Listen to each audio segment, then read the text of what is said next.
Hey Raghunath, tell everyone about our Patreon community. Sure, Kaustubha. The Wisdom of the Sages Patreon community is an incredible online yoga resource. If you like the type of yoga wisdom and culture we share on the show, then our Patreon community is a great next step. This is a listener-supported podcast, and any level of sponsorship will unlock a wide range of live and archived classes, talks, and even workshops. Raghunath teaches, I teach, and we have a host of other excellent teachers on topics ranging from yoga philosophy, asana classes, storytelling, Ayurveda, kirtan, cooking, meditation, and a lot more. We even have an incredible online Bhakti 12-step recovery group. So if you want to check it out, go to patreon.com/wisdom of the sages. All right, let's get it on. Om Namo Bhagavate Vasudevaya. Om Namo Bhagavate Vasudevaya. Om Namo Bhagavate Vasudevaya.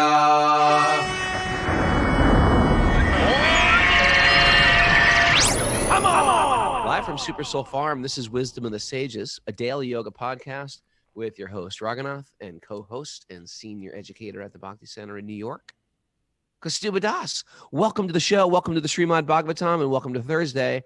It's episode number 363. 363. 2 more days, and it will be like 365. Yeah. And then one more day. I guess you could say that for any number. But, you know, that's sort of cool. I want to drop a little wisdom on you, Kaustubha. That's what I'm here for. From my mom. My mom's actually incredibly wise. Does it involve policing the neighborhood and not calling the cops? And monkeys off cliffs. I mean, it's wisdom mixed with a type of beautiful insanity. But every now and then she drops a wisdom bomb. Can I share it with you? I want to hear this. This is an Italian Brooklyn drop, Depression nugget. era. She grew up in the Depression with nothing. Like absolutely. Okay. 6 girls in a house. And she had 7 kids we grew up with nothing. No, my father was a school teacher. She was a secretary, but she's great. Never complains, this woman. Never complains. But anyway, this is sort of, that's part of the story too. In her retirement, we're looking for a place for her to live. And my brother was like, oh, we got this place for you in Florida. You're going to like. She lives in New York City and in Florida. And she's like, he's like, yeah, it's got like a nice area or a lot of old, because she doesn't like to live. She likes to be independent. So she didn't want to live with any of the kids. He's got this nice place. There's a nice community there. And they take you around these little carts so you don't have to have your car. And she's like, yeah, I love it. And we can decorate it nice. We'll bring some furniture down from your, we have some furniture in storage or that Persian rug. Yeah, sure. I love it. And, and it's Florida. So there's palm trees and there's fruit trees and, the people in the community are pretty nice. She goes, I love it. And finally, my brother was like, what do you mean you'll love it? You haven't even seen it. How can you say you'll love it? We're about to take you to a whole new place. All you can say is, I love it. She said something very beautiful. She said, my loving it has nothing to do with the stuff that's in the apartment or the whole complex that I'm going to. My desiring to love it has everything to do with me. That in itself can sum up our responsibility in material existence. Like, we always have a responsibility to love it or just to complain about it, to complain about what's going on in my circumstance, my relationship with my family, with my children, with my spouse, with my workplace, with the environment. I can love it or I can just choose to complain about it. Now, there's certain things, of course, that we can change within it as well. But the focus, and what I take out of this in our bhakti is oftentimes the things I want to change the most have to do with if I would just change. The responsibility always comes back to me. And there is a type of this word response able. I have the ability to respond anyway. And once I leave the responsibility out there, I'm at the subject of my environment. And therefore it leaves this chance for me to suffer and complain for the rest. And people get into this groove, like a tire gets in a groove and it can't get out of the groove. We get into this groove our entire life, right down to this whole point where my relationship with Krishna.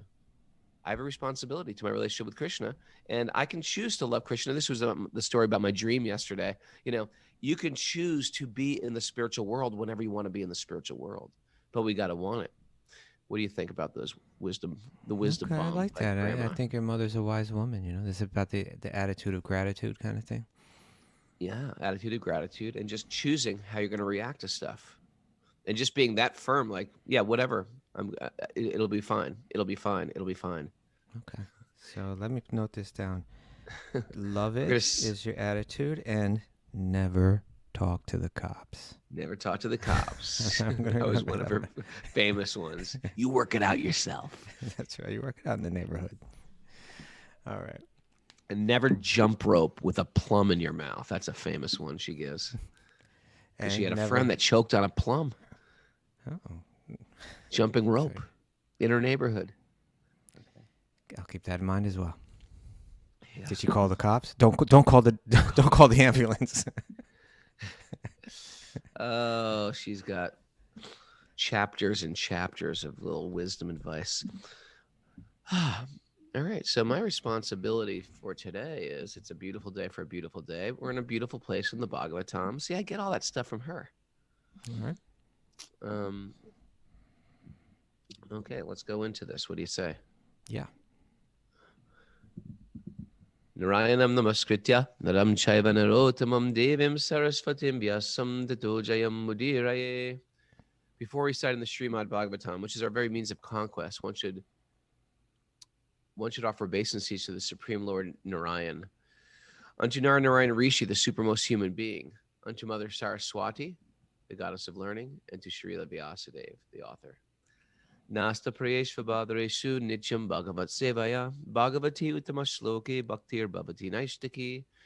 By regular attendance in classes in the Bhagavatam and by rendering service to the pure devotee, all that is troublesome to the heart is almost completely destroyed, and loving service to the personality of Godhead, who is praised with transcendental songs, is established as an irrevocable fact.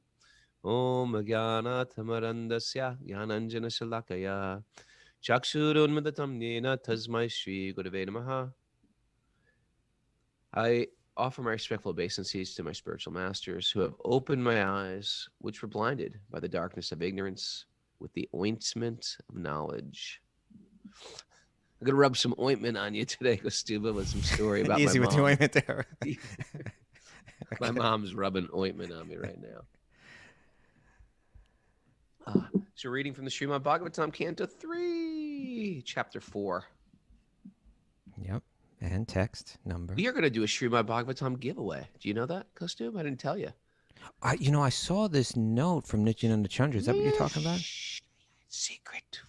We got to talk about it first. Yeah, but this Then we're is gonna do exciting. A Srimad Bhagavatam giveaway. And Chaitanya Charitamrita too? Yeah, and a Chaitanya Charitamrita. And we're going to, I don't know, should be trivia questions, something like that. Some type of trivia. Mara says no. You give what it are you, a name and a freely. hat? You got to earn these things. You can't just get a Mara's she's just terrified of trivia. She's afraid she's going to get put on the hot spot. She's like, don't bring up that word trivia. Yeah, I've been burned too many times on the hot seat. It's part of the humbling process. It's part of our growth. It's part of the hazing process. The hazing. Alrighty. And the name of the chapter is Vidura Approaches Maitreya. We spoke about, did we even get very far yesterday? We were just talking about we got important up to text, spiritual topics. But we got up to text 15. Okay. So we're on text 16 now. But, in text 15, Uddhava began to offer his prayers to Krishna, right? And yes. Yesterday he spoke about that devotees that dedicate themselves to serving you with love, for them, these 4 principles of religion, dharma, artha, kama, and moksha. Oh, yeah. Religiosity, economic development, sense gratification, and liberation, that they're not at all difficult for a person that's better to just focus entirely on serving you, rather than worrying about these things individually. They come automatically. He says, as far as I'm concerned, I prefer only to engage in loving service to your lotus feet. I prefer just to go to the root of all existence, rather than try to manipulate the things of this world for my enjoyment or freedom of suffering. I'd rather just not even concern myself with that. And I'd rather just focus on serving you with love. And then all those other purposes I have the faith that all those other purposes are automatically served. All right. And then comes a few more prayers that he says. Text number 16. Want to hit it? My Lord, even the learned sages become disturbed in their intelligence when they see that your greatness engages in fruitive work, although you are free from all desires, that you take birth, although you are unborn, that you flee out of fear of the enemy and take shelter in a fort. You are the controller of invincible time, and that you enjoy householder life, surrounded by many women, although you enjoy it in yourself. Yeah. They're discussing all these leelas of Krishna that appear very normal, including one where he was, Mara, what is that one? Do you know the answer to that? What is the name for Krishna when he runs away from his enemy? Let's see if anybody out there gets that. Ranchor. Yeah. Boom. That's so quick. Yes. Ranchor Krishna. This is the predominating deity in Gujarat. Ranchor Krishna. Ranchor. Yeah. So this verse is saying, although you are the origin of all existence. You are the one that's supporting the planets in their orbits. You are the one that's the light of the sun and the moon. That's all coming from you. But you come here and you act like you're one of us. And it's almost bewildering. It seems like you have 16,108 wives in Dwarka, right? And it seems like, just like most people, they're approaching they're searching for a mate to find pleasure, but you're by nature your pleasure is within yourself, and still you act like a husband. You ever do the math with that? If Krishna had 16,108 wives, shouldn't we all somehow be related to Krishna? Like, not necessarily. That's a relatively small number when you.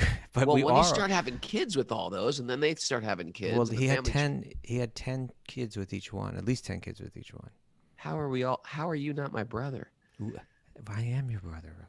I know, but I mean in a genetic way. Well, we are also, because we're all coming from Brahma, who's coming from Lord Vishnu. So yeah, we are. This is all one type of.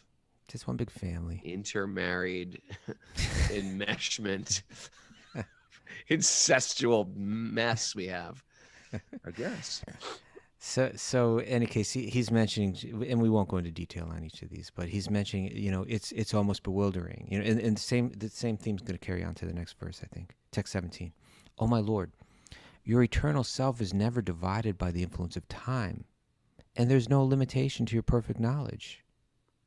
Thus, you are sufficiently able to consult with yourself. You don't need anyone to advise you. Yet, you called upon me for consultation, as if bewildered, although you are never bewildered. And this act of yours bewilders me. Nice. My Lord, kindly explain to us, if you think us competent to receive it, that transcendental knowledge which gives enlightenment about yourself, and which you explained before to Brahma-ji. Yeah. So he's asking Krishna, please explain to me all. You just mentioned that earlier you spoke Bhagavad Gita in a condensed form to Brahma, and he's saying, please explain all that to me. And so a conversation is going to take place, but we're not going to hear that conversation until the 11th canto, right? Wow. And so keep you in suspense. Yeah, we're not. Yeah, it's going to jump right over that right now. And I tell you, that 11th canto, the instructions in the 11th canto, just, you want to really understand what yoga is all about. 11th canto, Uddhava Gita, such great stuff. But we're not going to hear that conversation now. But what's being mentioned is, in this setting, Krishna spoke this to Uddhava, and Maitreya was there to witness that conversation. Okay. When I thus express my heartfelt desires to the Supreme Personality of Godhead, the lotus-eyed Lord instructed me about his transcendental situation. This is Uddhava speaking to Vidura. Text 20.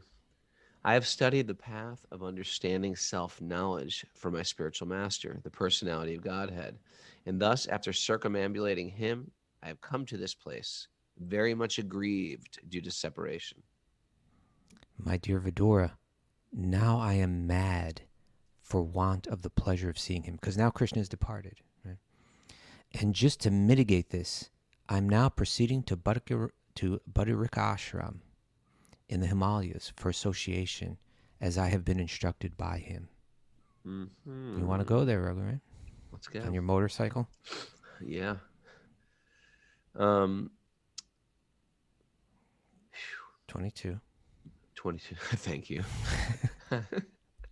I'm just saying, he sees Krishna, and then Krishna goes away, and that strong attachment drives you mad. There in Bhakti-yogi ashram, the personality of Godhead in his incarnation as the sages Nara and Narayan have been undergoing great penance since time immemorial for the welfare of all amiable living entities. Is it one person or two? We don't know. I know. Nara and Narayan. So there's two. No, it's two people. Well, it says, even in terms of grammar here, there in Bhakti ashram, the personality in his incarnation, it doesn't say incarnations, in his incarnation as the sages, now it's plural, Narayan, has been going. Right? So it's like, has been going, undergoing great penance. Yeah. It doesn't say have been going. That's confusing. Yes. Well, we talked about that, right? It's both somehow. Well, yeah. Okay. Well, they say Krishna and Arjuna incarnation. You know who to ask? I'm having a man crush. I have a man. I have a. I said this to my wife yesterday because I go, I have a spiritual man crush with this devotee I'm going to ask to be on the show. And she's like, why even put the word spiritual in there? He's like, what is he, spiritual? And that's why I was like, because it is a spiritual man crush. Okay. Who's your, it's spiritual younger man crush too, Raghunath. He's a younger man. He's a young, everybody's, man. Yes, he's a younger man. I tend to like younger men. But Amarendra Prabhu is going to be on the show. But not this Sunday, right? Not this Sunday, but in a couple of weeks. But he's wonderful. And if you've, I'm like obsessed. I've never met him, but he's on our I watch his YouTube Simply channel. by hearing, your heart has been captured.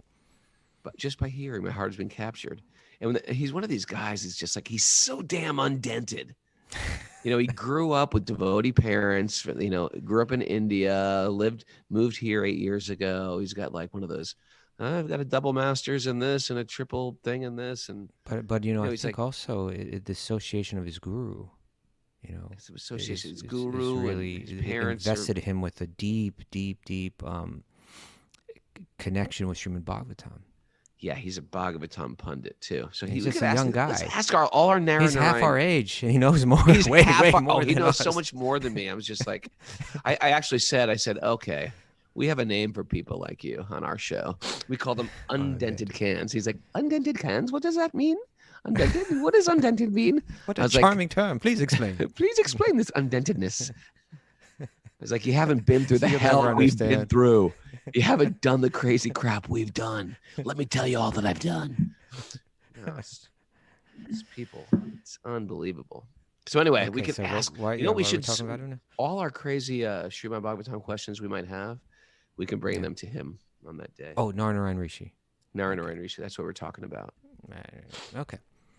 So he's going to go. So now Uddhava is saying, I'm on my way.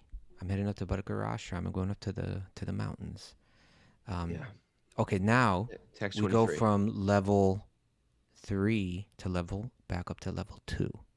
Conversations. That means Kaustubha's giving us levels in the conversations. Levels in the conversation. So there was one conversation was just happening. Now we're in like one of the original conversations. Sukadeva Goswami. Right. So now we're back to Sukadeva Goswami, who's describing all of this to Maharaj Pariksit.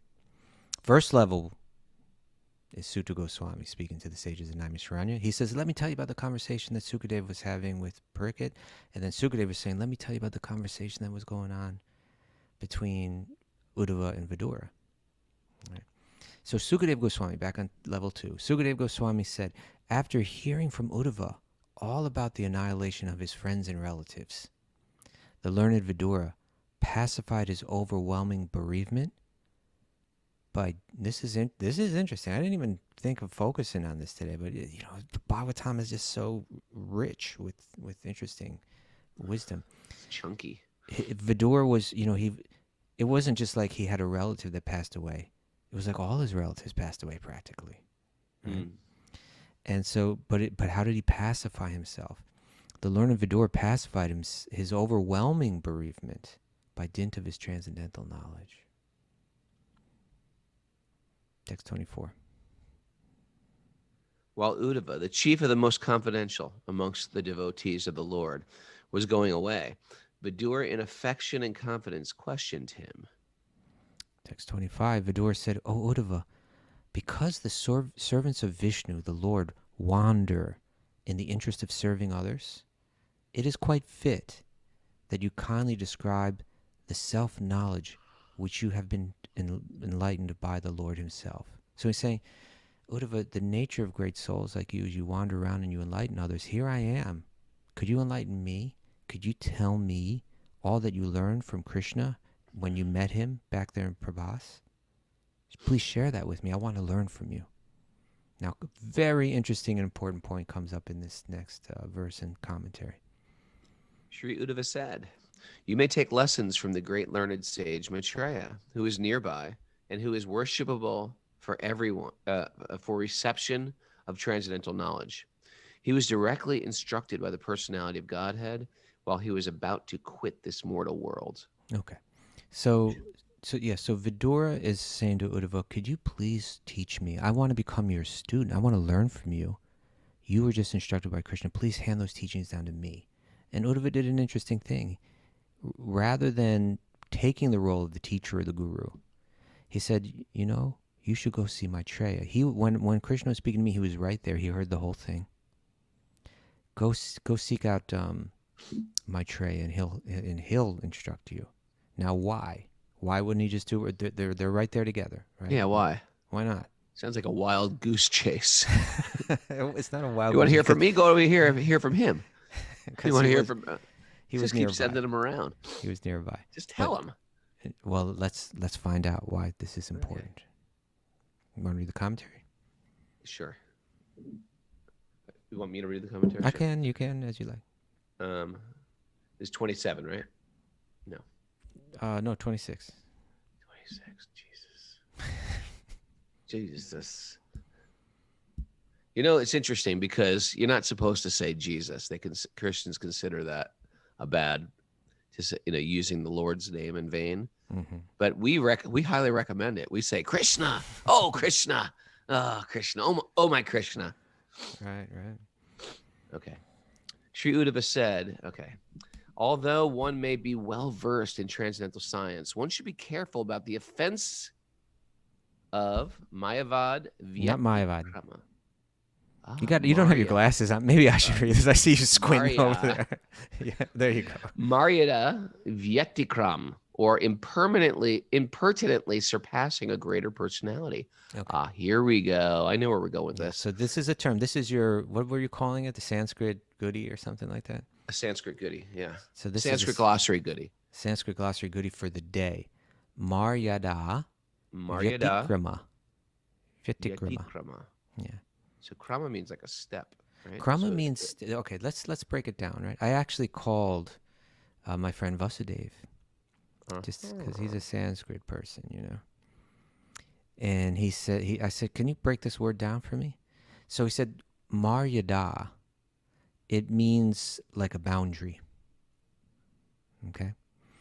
And vyati, or krama means step, and we see that all the time, like in yogic. I get it. Yeah. Terminology, right? Like parikrama or ukrama, or like take like in asanas. You have what is it? You have trivikrama asana, right? Yeah. 3 steps. So that means steps. And so and vyati, it means like, I think it means like, I had some notes. Oh yeah, it means over. So Stepping over means boundaries. stepping over crossing the line, right? It literally means crossing the line. Sure. Like we'll say in English, you crossed the line, right? Hey man, Right. he crossed the line when you said You that. crossed the line that time. Yeah, right. So maryādā-vyatikrama, it literally means you cross the line, but it's a term that has to do with etiquette, right? So please read on. According to scriptural injunction, one should be very careful of transgressing the law of maryādā-vyatikrama, because by doing so, one loses his duration of life, his opulence, his fame, and his piety, and the blessings of all the world. So just by crossing certain boundaries. Well, that's really interesting, right? Because that takes faith to believe that, right? Like in other you lose words, duration of, if it affects your lifespan yeah, by like breaking breaking codes some of conduct. right. Like okay, there are some random ideas of what etiquette should look like, and if I don't follow that, you're saying not only like I get it if you can say people are going to think that I'm rude, right, or something like that, but you're telling me that it's gonna, it's gonna really affect me on all these different levels. I'm You know gonna what? I believe it though. What's your mature realization after being a devotee for many years? Because we've heard this before. It ruins your duration of life, your opulence, your fame, and your piety. I agree with that. Well, this entire bhakti philosophy, the culture is based out of the philosophy, and the philosophy is that God manifests in three different features, and ultimately he manifests in a personal feature. And on the personal level, he's simply and solely interested in the exchange of divine emotions, right, and love. That's the background to the philosophy. Okay. So if that's the case, then etiquette becomes very important. Right. Because it's like if the whole goal is to reconnect that loving in that loving relationship, then when it comes to relationships of love, the heart of another person is what one needs to become sensitive to. And etiquette, you see, we've because whatever etiquette we were trained in, in our culture or lack of it, it's likely that it may have lacked a depth of philosophical, theological content. It was almost just random. And that's why you and I just sort of like, and all of these dented cans out there listening who get it. It's sort of like we sort of like joked about culture and to be cultured and to follow particular types of etiquette and put your elbows on the table we just sort of like made our own culture, and we were sort of very flippant when it came to prescribed culture we were supposed to evolve. And that was sort of like the punk rock or hardcore ethos is we're over your culture. We're going to do it any way we want to do it. And it was sort of like almost spitting in the face of we culture. Will cross the line. Yeah. We'll do something outlandish, and it's cool. And there is sort of like a James Dean type of coolness that comes from like doing it yourself and doing it my way. And I don't follow some other, fashion trend, but the idea, because it wasn't created to something substantial, it was easy to spit on. It was a ritual without substance, almost. Why do my elbows have to be on the table? Who made that up, and why do I have to follow it?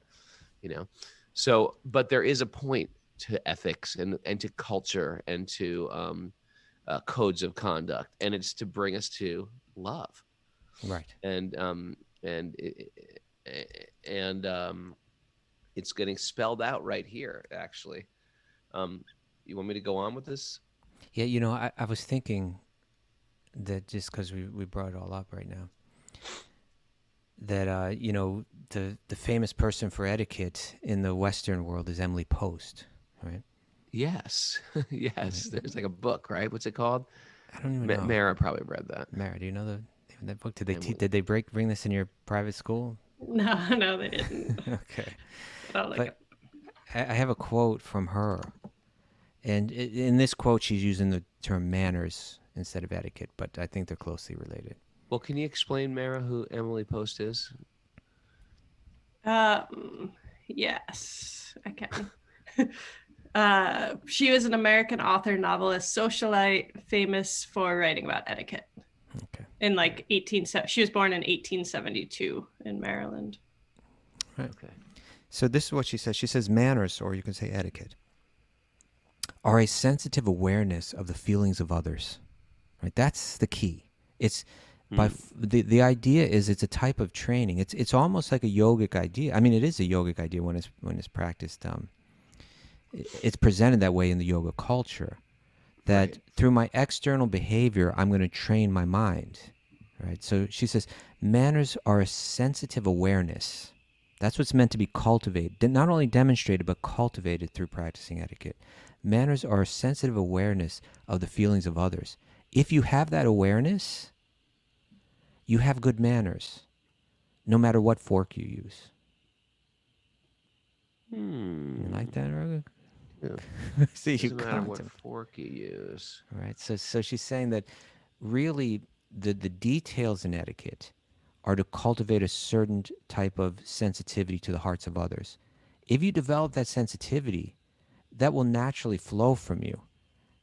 And so it's not just about randomly following rules, but it's about cultivating a type of awareness through those rules, right?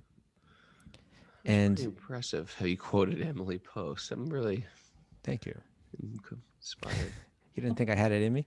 I didn't think. All right, let's continue, please. Okay. Uddhava I think to be it's well versed in transcendental science yeah. necessitates awareness of techniques of spiritual science. Mm-hmm. Uddhava Awareness being again, right? Same word there, awareness. yeah. Uddhava, being well aware of all these technicalities of transcendental science, advised Vidura to approach Maitreya Rishi to receive transcendental knowledge. Vidura wanted to accept Uddhava as his spiritual master, but Uddhava did not accept the post because Vidura was as old as Uddhava's father. Mm-hmm. Uh-huh. And therefore, Uddhava could not accept him as a disciple, especially when Maitreya was present nearby.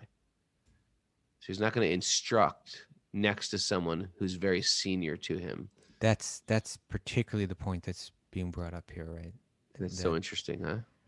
yeah, that someone is senior to me. Now, Uddhava was actually his relationship with Krishna was even more intimate. And if anyone were the more, of the two, if one were deeper in their understanding, was Uddhava.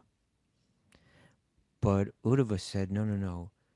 Here's this other person. He's my superior because he was superior by age, right? He was qualified, Sure.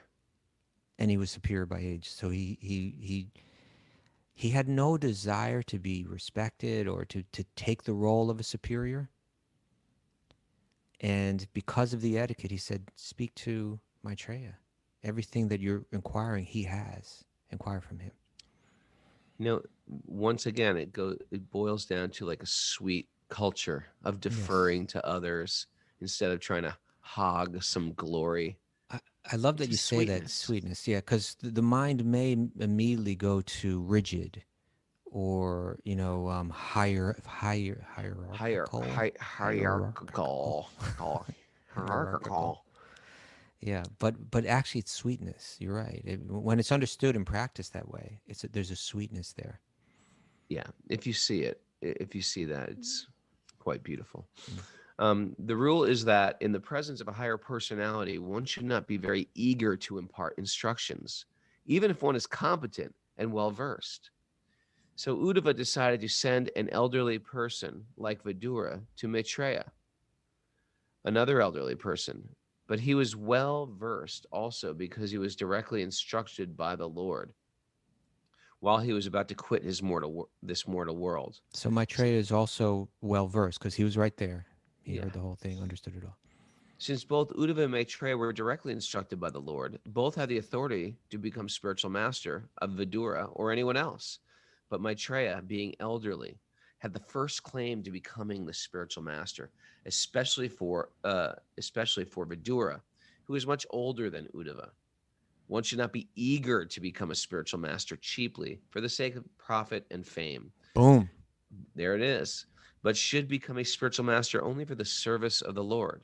A boom, boom. The Lord never tolerates the impertinence of maryādā-vyatikrama. One should never pass over the honor due to an elderly spiritual master in the interest of one's personal gain and fame. Impertinence on the part of the pseudo-spiritual master is very risky to progressive spiritual realization. Kaustubha, it's just the desire for fame and prestige is so massive, very deep, that when you see a person who's a guru, immediately you think, oh, maybe not everybody thinks like this, but you immediately think, what's up with this guy? What does this guy want? So, because it's true, people have there's a strong internal material desire to have followers and to have respect and things like that.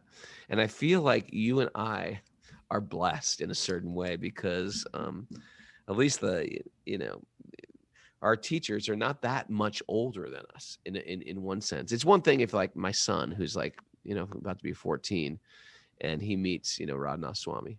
There's such a great vast difference in age.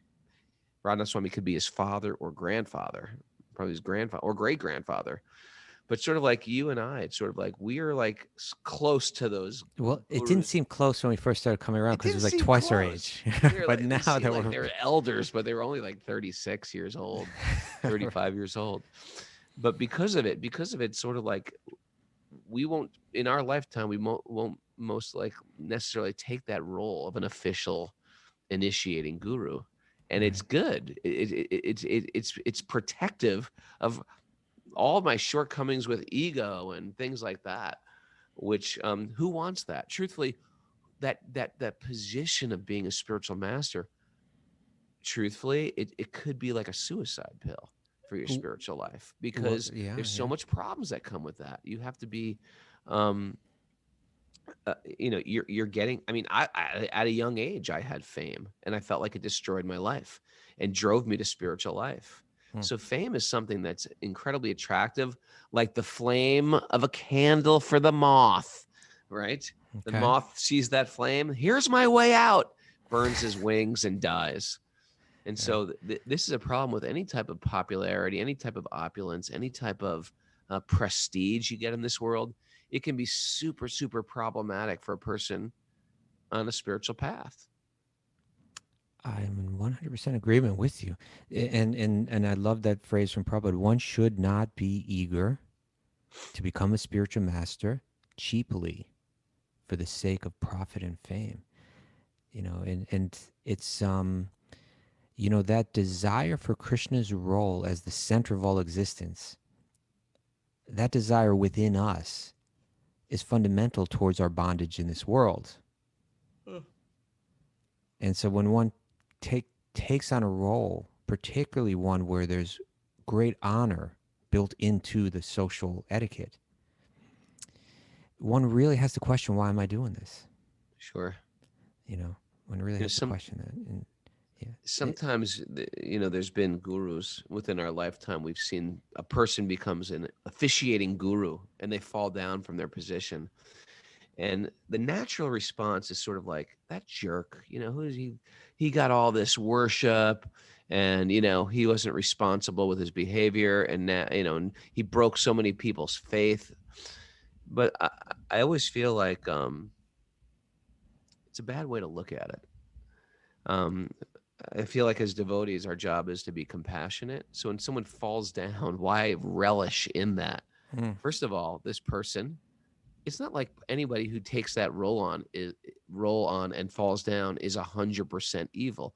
It means they're just not pure and they have weaknesses. Why should I hate a person because they have weaknesses? Why should I hate a person or despise a person because they took on a responsibility they couldn't handle? If anything, I should be compassionate for them. I feel like it's more of a test for me in my spiritual life and how I'm going to react to something, because immediately I want to start offending that person. That's a problem. I want to look at that person. He was never sincere. And that's a problem. That's Maya's little trick. And at the same time, this person's spiritual life, which we understand spiritual life, it's now devastated. And that our heart should go out to that person and pray for that person's resurrection of their spiritual life. So, yeah, I think you naturally want to go to those dark places when you hear of those things. And as devotees, we should go right to those compassionate places that this person ruined their life by taking on that responsibility. In any case, I think the let's say the deeper crime, right, is not necessarily in our actions, but it's in hypocrisy. You know, where there's hypocrisy is the real obstacle to deep spiritual life. It's not so much like we may have bad habits, like we may be dented cans, right? Those aren't big obstacles in spiritual life. They're not? They're not big obstacles. They're relatively easy to overcome. Yeah. But hypocrisy is what really can't be tolerated, you know. And so someone may take a role of a spiritual leader not out of their own desire, but out of the need to help others, and they may fail at it.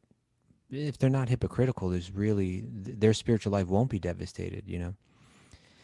But if they took that role and put themselves forward as incredibly deeply spiritual and, you know, full of humility and so on, but they were actually using that role for their own prestige, then that kind of hypocrisy is devastating to one's spiritual life, you know. But this question of etiquette, I brought some quotes from some from Radhanath Swami. Would you like to hear? Yeah. Okay, this one I like a lot. This is short. I got a short one and a long one. This is a short one. He says Vaishnava etiquette, and that means the etiquette of the Bhakti-yogis. Vaishnava etiquette is not simply something very superficial and external.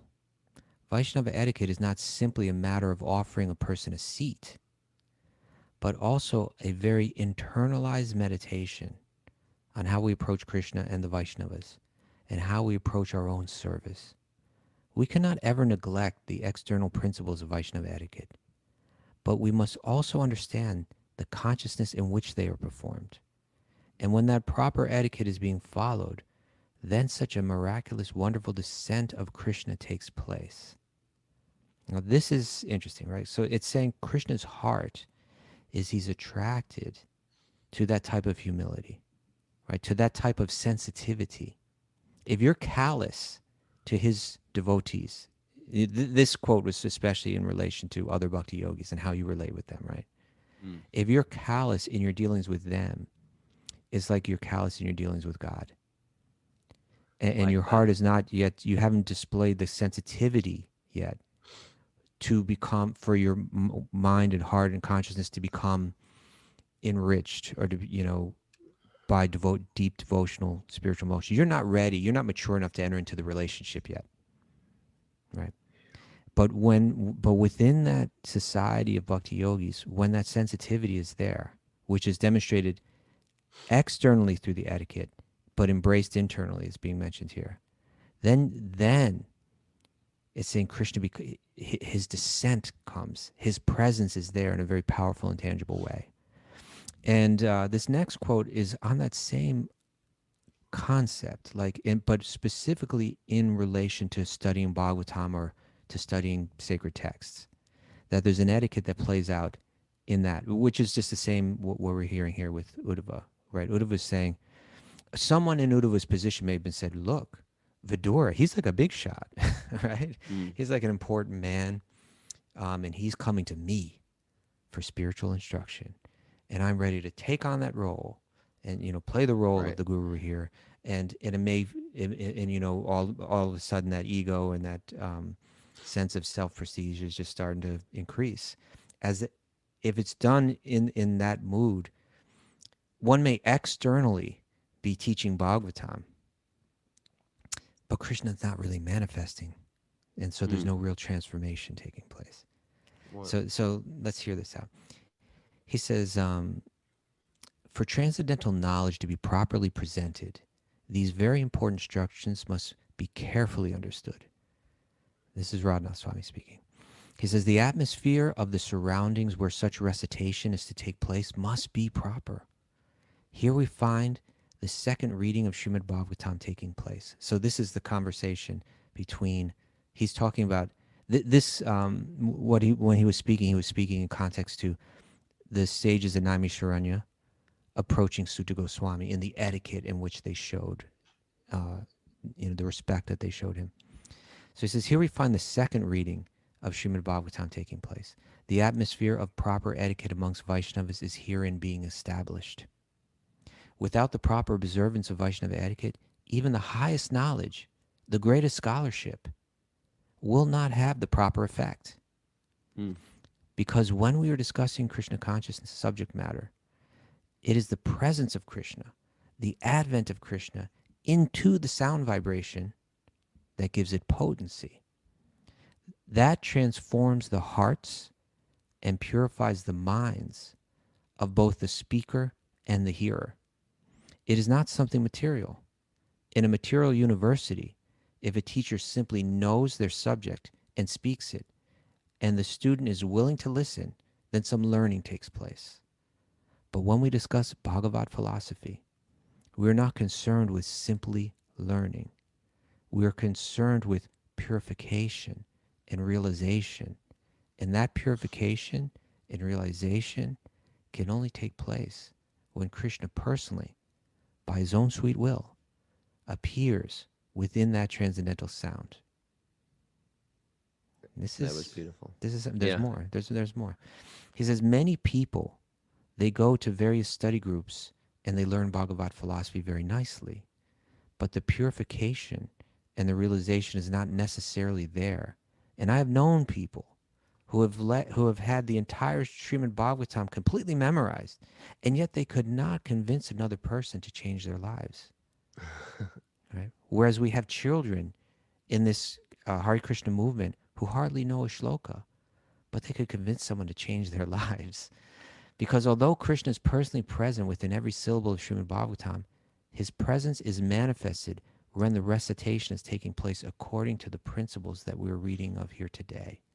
Where Vaishnava etiquette is properly being followed, pleasure is given to all those devotees who are concerned, and by such pleasure, Krishna himself is satisfied and agrees to manifest himself through the vibration which is being spoken. And later in this talk, he used an analogy. He said it can be like a gun. When you put a real bullet in it, it has tremendous potency. When you put a blank in it, it has the same sound, but there's no potency. Ooh, that's a good analogy. Right? Yeah. So in this context, it's the context of how spiritual knowledge is transferred from one person to another, and the point is being made that it's not simply about one's learning.